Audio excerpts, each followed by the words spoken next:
the Marina Reservoir.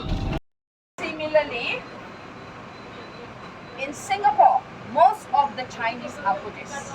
So they practice a different type of Buddhism as compared to the Indian, Sri Lanka, Thailand. Different. These are the Mahayana Buddhism, so more of the Chinese way, where they even embed Chinese belief into the Buddhism practice. Okay? Alright, come on. Say any uncle.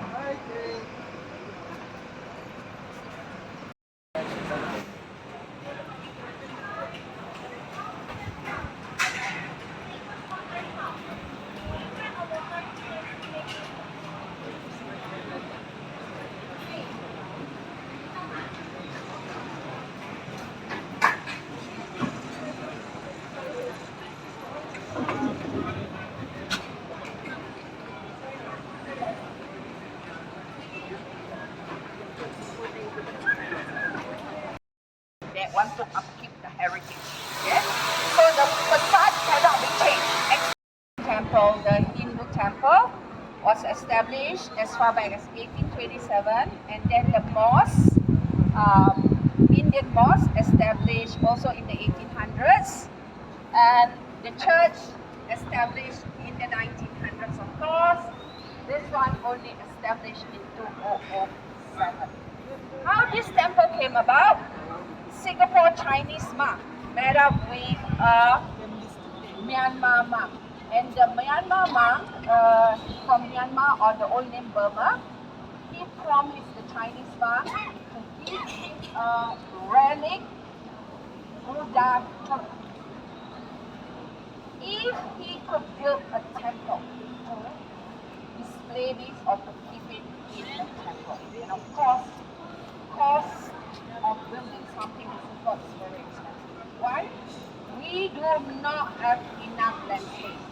So look at the public housing. This is how majority of us live. 80% of the population is in public housing like this. Even though one apartment, which is only about 100 square meters or 1,100 square feet, I'm giving an example of a bigger unit, yeah? It would cost us more than $500,000. 600,000, okay? And it's not ours forever, only on a 99 years lease. This temple, only 30 years lease. So, new places of worship are not funded by the government. It is by the religious community themselves. So as a Muslim, every month I will contribute a certain number of dollars for the mosque building fund. So talking about the Buddhist temple, the donation came from the Buddhist community, those who practice Buddhism. Mostly of them are Chinese. And when he gathered enough money, then he built the temple and get the lease or this piece of land from the government. 2007, 30 years. 2037, which is hardly just after 10 more years. Renewable, this is extendable? That's the reason why it depends on the government's negotiation with the community of the Buddhist. Yeah? But I think the government will relent. What these figures represent. Okay? But you can see from the back the word hell bank note. Can you see that?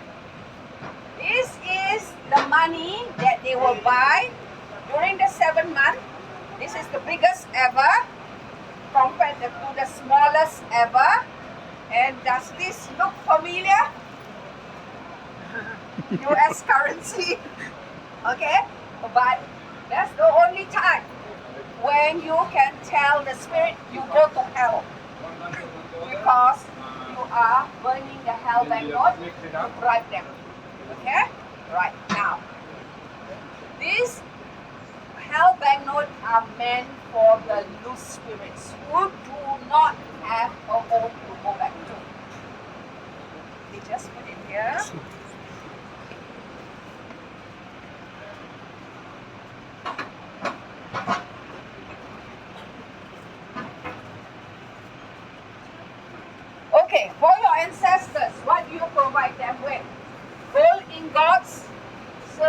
gods. Hold on there.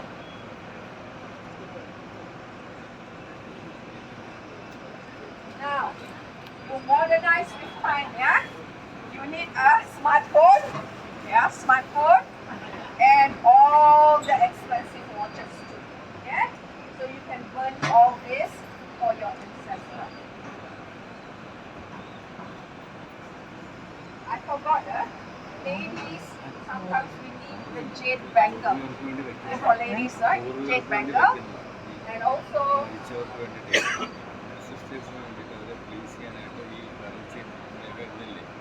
the clothes. Okay? I'm just showing you one example. Similarly, in Singapore, most of the Chinese are Buddhists. So they practice a different type of Buddhism as compared to the Indian, Sri Lanka, Thailand. Different. These are the Mahayana Buddhism, so more of the Chinese way, where they even embed Chinese belief into the Buddhism practice. Okay? Alright, come on. Say Sini, uncle.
Not inside, so it doesn't blacken the place.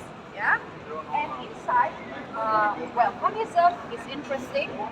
If you are good and you find that you follow the path, and you get your enlightenment, you may be even receiving the stage of Buddhahood. Really human being to man. Okay.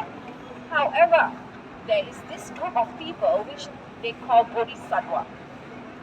How are they different from Buddha? They've already reached Buddhahood, but they refuse to go to Nirvana. Nirvana would be like paradise, okay? They will still want to stay on earth to help the people. And these are the group of Buddhas which we call Bodhisattva. So the Chinese believe in Kuan Yin. Kuan Yin, the goddess of mercy, goddess of compassion, she is a Bodhisattva, which is slightly different from the Indian Buddhism, etc. Because this is the Mahayana Buddhism. sect. Yes. Okay. Just for your information. All right. Fourth level is where the Buddha tooth relic is, the tooth of Buddha, which is a relic, very, very old treasure. Okay.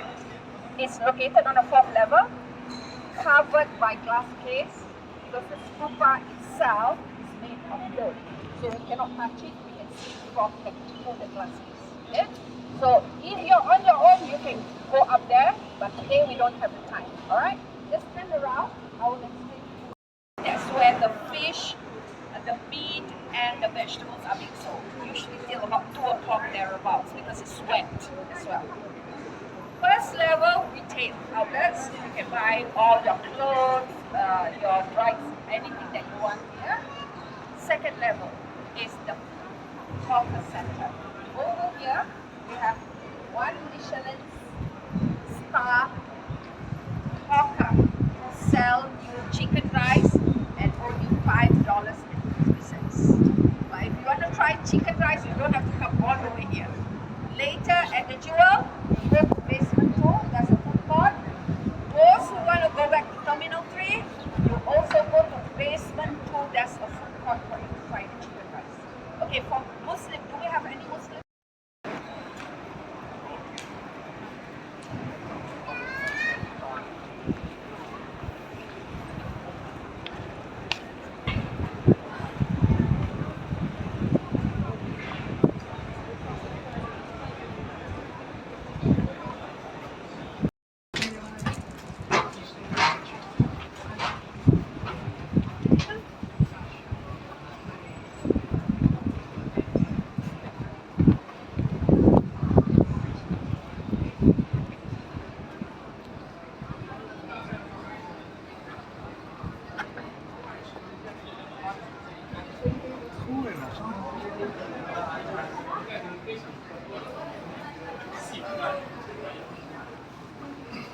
我又喺網上抄嗰啲，啱嘅就唔啱。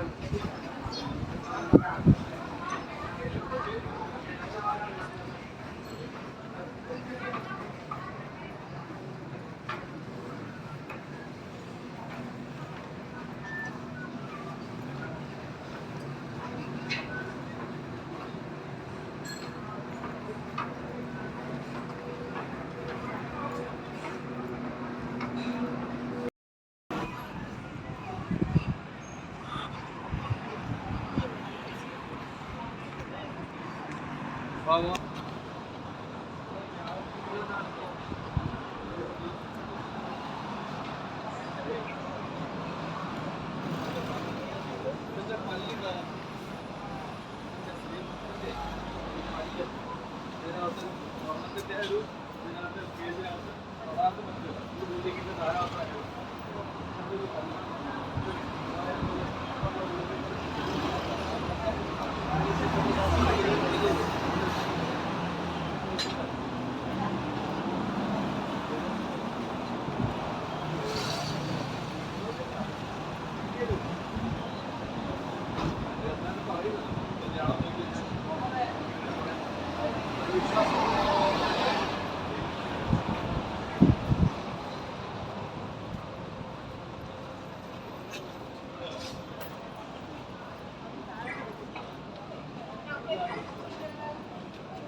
？What fruit do you think that is? That is not jackfruit. Yes, it is durian. Okay? Pungent fruit that the people here love to eat. It's very expensive, not cheap. The premium durian, you'll be shocked of the price later. Okay. Now, this a fruit that smells like hell but tastes like heaven to the people here. Alright? We get our share of the durian from our neighboring country, Malaysia. We have the different types of brands that they term as very creamy, very ripe, and nice. The durian from Thailand, we don't prefer that much because it's very big, thick, but not really ripe. Because the Thai like their durian not to be too ripe. Okay? So we prefer the Malaysian one. That is how it looks like, thorny fruits. That's why from the Malay word duri means thorns. Okay? So it's not allowed in any air-conditioned places or transportation. How do you eat durian? You cannot take it back home unless you want to drive your own car. After that, you got to open up, air it for 1 week at least. Okay? Right? Now the people, the sellers are very ingenious. They devise a plan. They set up tables and chairs for you there. They even give you plastic gloves to eat. After you finish eating, you drop all the skin, or if you buy the one that's been opened in styrofoam box, throw it away there. You can buy a drink and off you go. You can still enjoy your durians. Okay? Alright, come out.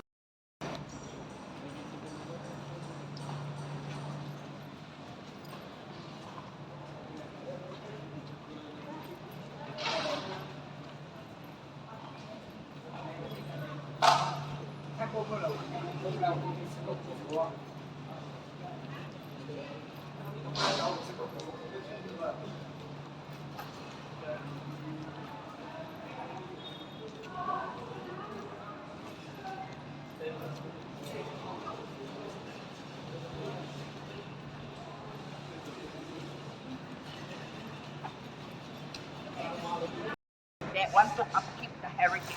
Okay? So the facade cannot be changed. Except the artist in chalk, he did it in the year 2019. This depicted him living in the shop house with his siblings. His grandmother was sewing here in the year 1979 when he was still a young boy. And his mother was cooking in the kitchen. The furniture of the olden days, plastic thingy here where you can sit down, right? Okay?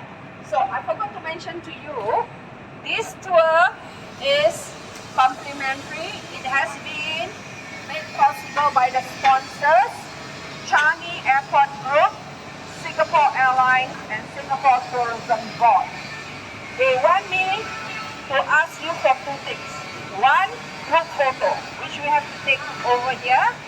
And later, when we go back, a feedback form using the QR code. Okay? So can you please stand this way so that I can get the mural in the background? Don't worry, premium was this, which we call the Musang King or Mountain Cat brand. Okay? It costs $38 for it's small seats. But I realized, hey, there's another premium which is even higher at $58 for about 6 to 8 seats as well. That is called the Tupai King.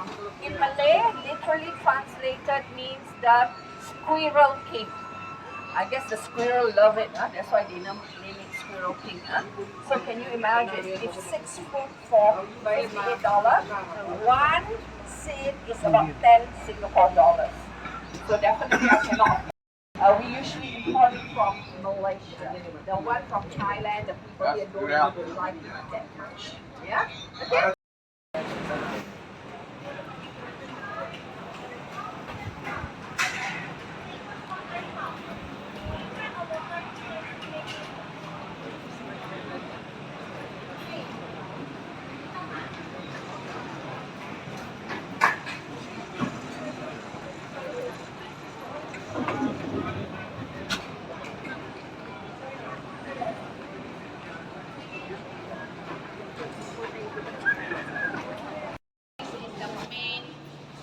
Of Chinatown where the Cantonese people. When the merchants and the traders, not all the Chinese,